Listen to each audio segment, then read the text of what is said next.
Libre na po ang gulay. Si tita po ay may napitas na din na okra. Tsaka po sitaw. Susungkit pa po si mama dun at dun po ay maraming mga hinog. Ito na po yung aking niluto po na sinigang po na hipot.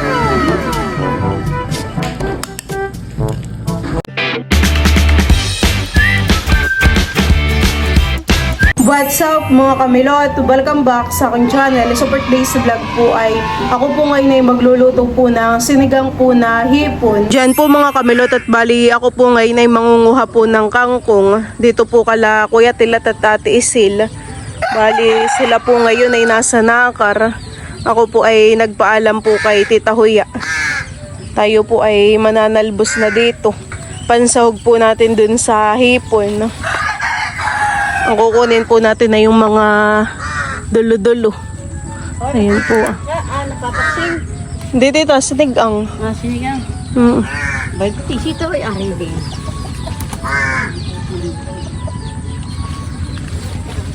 Ito pala yung may kangkong. Sabi sa akin ni tita.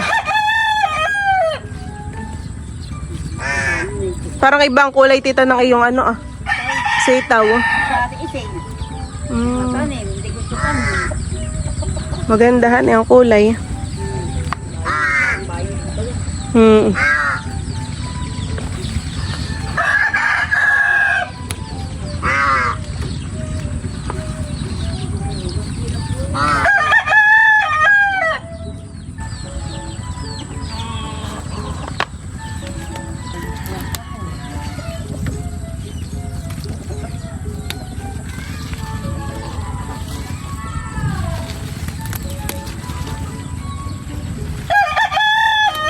Mga okra natin may kagang. Si tita po ay may napitas na din na okra. Tsaka po sitaw. Ay salamat tita. Magandahan ito ho na kay matataba po ang mga sitaw. Iba po pati ang kulay. Dito po si tita namitas Ay ako po ay mananalubos pa dito ng ng kangkong.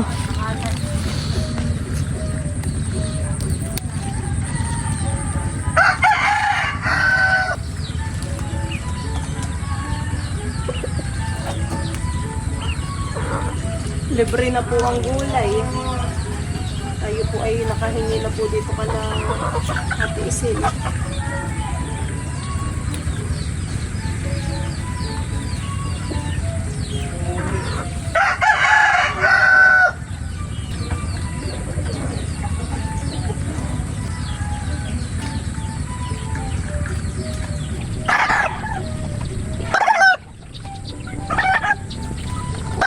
Ito na po yung akin pong mga natalbos po na kangkong. Ayan po, medyo madami din po.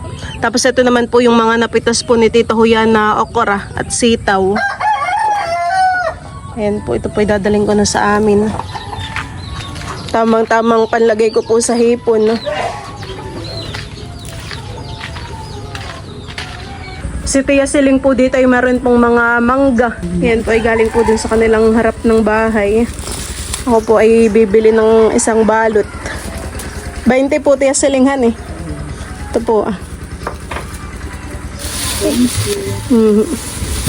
Lang pipili.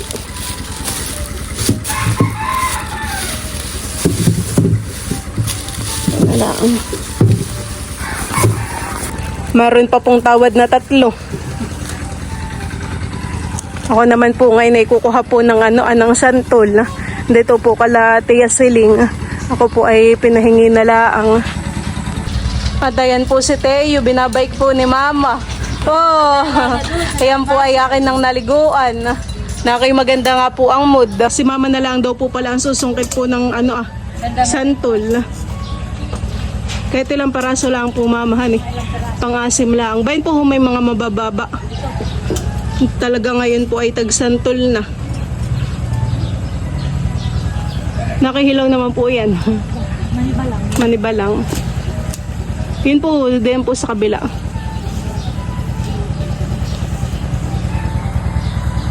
Yung iba pong mga hinog ay nangangalaglag-laang po.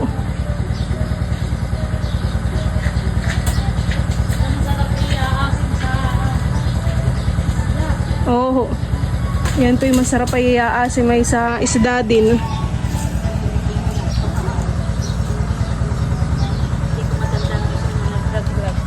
Teo. Mag-hi daw ikaw dito. Hi, Teo. Teo. Hi. Hi. Parang yung daloy na dito. Oh, Milot. Papa ko mga dalawa. Aba, ay lagayan pala ng santo lang basket ni Teo. Susungkit pa po si Mama dun ah. At dun po ay maraming mga hinog.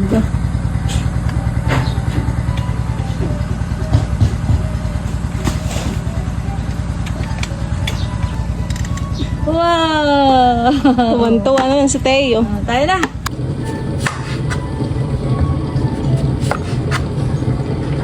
Kasi ito ay yun na lang hiwa-hiwain. Masarap po talagang pang-asim itong santol sa mga sinigang po, sinigang na isda, sinigang po na hipon, kahit po sa mga ginanga ay masarap din po ito. Ngayon po ay tagsantol na po ulit. Pwede na po uling magbinuro ng ng santol.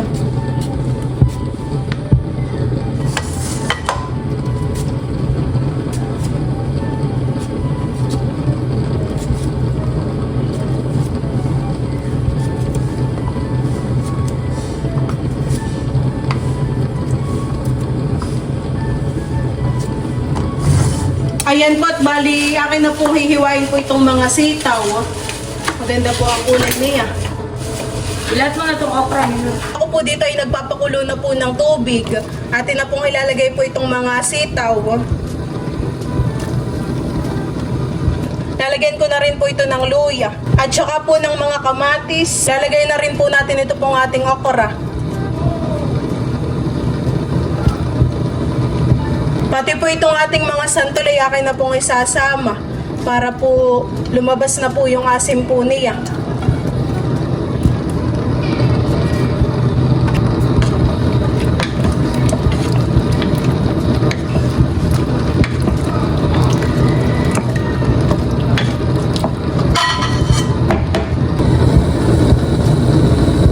Malambot na po itong ating mga gulay. Ito pong ating sitaw at okra.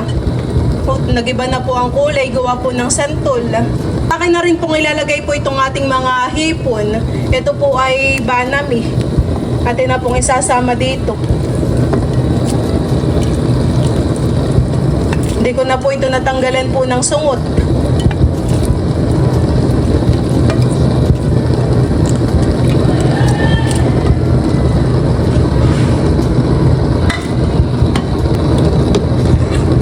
Akin lang pong hahaluin. Mabilis lang naman pong maluto po itong hipon.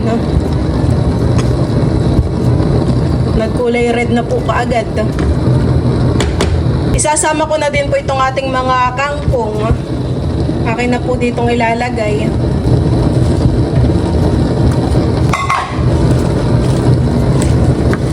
Ilulubog ko lang po itong kangkong para po mabasa po ng sabaw. Para mabilis po siyang malando.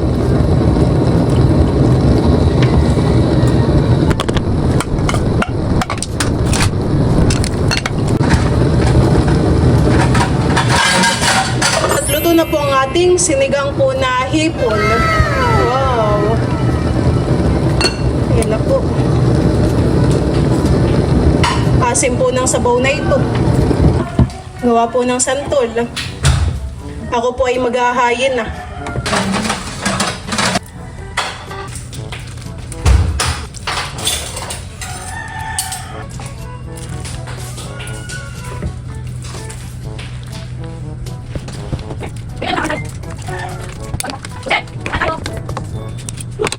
Ayan po at bale, ito na po yung akin pong hinayin. May po ay kakain na.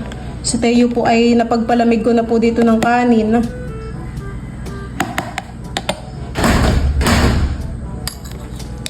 Oh. Kain na tayo! Let's pray, Father, the Son, the Holy Spirit, Amen. Lord, thank you for this food. Blessed with our body. Nourish it in His name, Amen. Kain na na. Kain na po. Grabe po ngayon ang init. Oo, Ngayon po brown ay brown out. Pagkakain na kayo makaligo na at talaga pong ibang init. Ano eh? Ako nakaligo na pero ako first person. Ang bakit nag-aayos pa nila ng generator. Bakit mamaya siya kumain? Oh, ito ba ang gusto ni Idro? Hipon.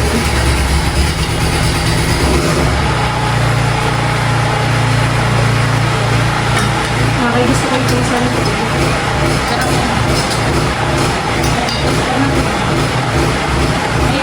Kain po tayo. Sarap po ng sabaw, asin. Medyo maingay nga lang. Gawa ng generator. Buti na lang ang dapat eh. Parang kukulit.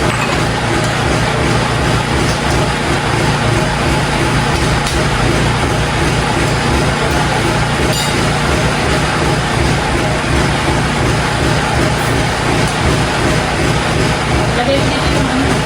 Lagay mo yung ipapamahal.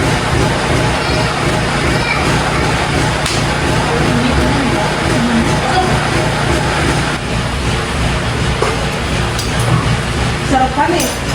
Kayo. Nakain ko yung titaw. Parang gulay. Ubat lang yung kulay, ito mo siya.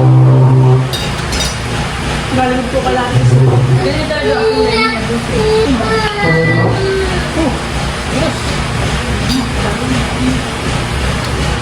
Nakala ko si Terry John, di ka ba sa may mga alamat yung Kinukuha ko po itong mga santol.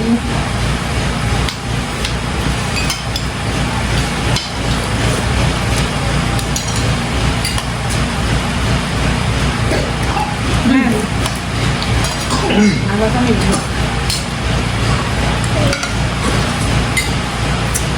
Ako rin gusto mo para.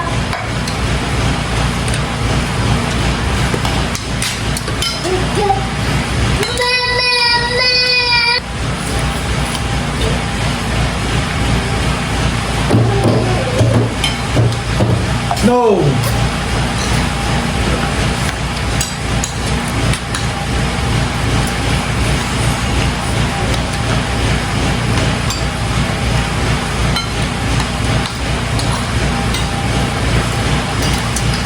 Nanay. Pero kacho ka. Tanong mo kung magkano. Wifi. Ano, tatakong ka na. Parang makarandos. Walang santol papa doon. Yung mga yun. Sa pinapamulutan mo. Wala pa. Ilaw pa.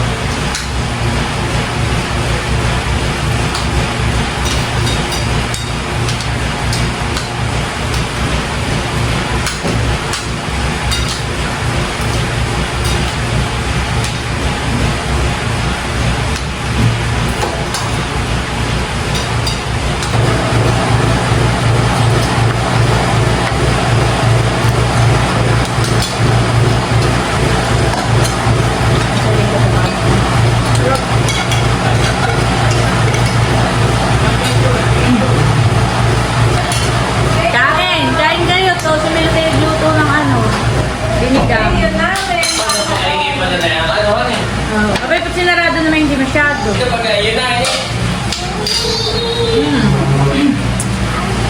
na kayo, Janet. May ulam pa.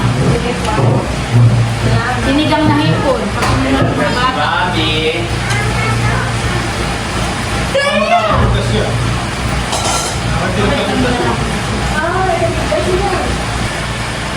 Kakain na rin po si Janet. Salamat po, Ate Nels.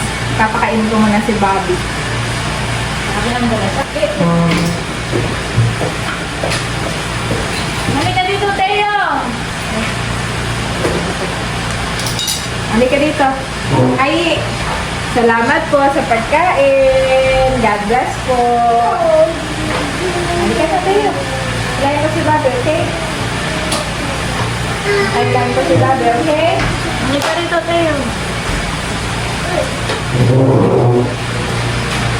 Ikot ko kaya muna ito, Ate. Okay lang ba? Ito. Okay. Kain na, Mike. Makakakain ulit tayo ng hipon. Sa inyo na yung ulam. Kami tapos nang kumain. Kami tinira lang yung ulit yun sa rola.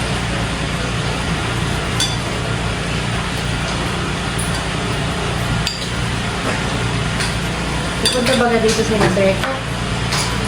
May event yata po si Becca. Tinanong ko po. Sinabunso kaya. Ay, iba na. Kanina yung nagpasok si Bunso na ate. Hindi ko lang alam sa camera. May dalang camera.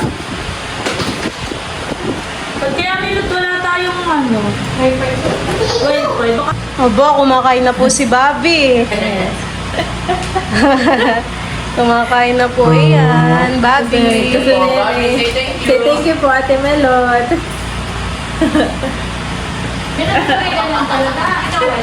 Ayan po mga kamilot at bali si Teo po ay nakatulog na. Mga alas 9, alas 10 po si Teo natutulog.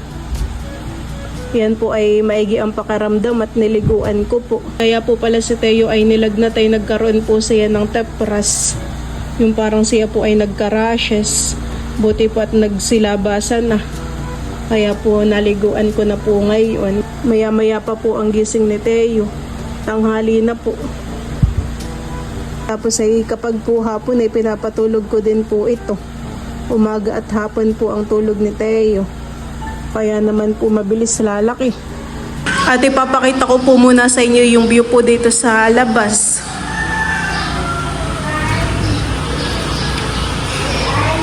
Buti naman po pala at hindi po ganain kainit ang panahon. Medyo makulimlim pa din po. Hindi po ganayon na sobrang init. Wala pa naman pong kuryente dito sa amin. Yun din pong water pa may bukas. Gawa po ng pinapatubigan po itong palay para po hindi matuyo ang lupa.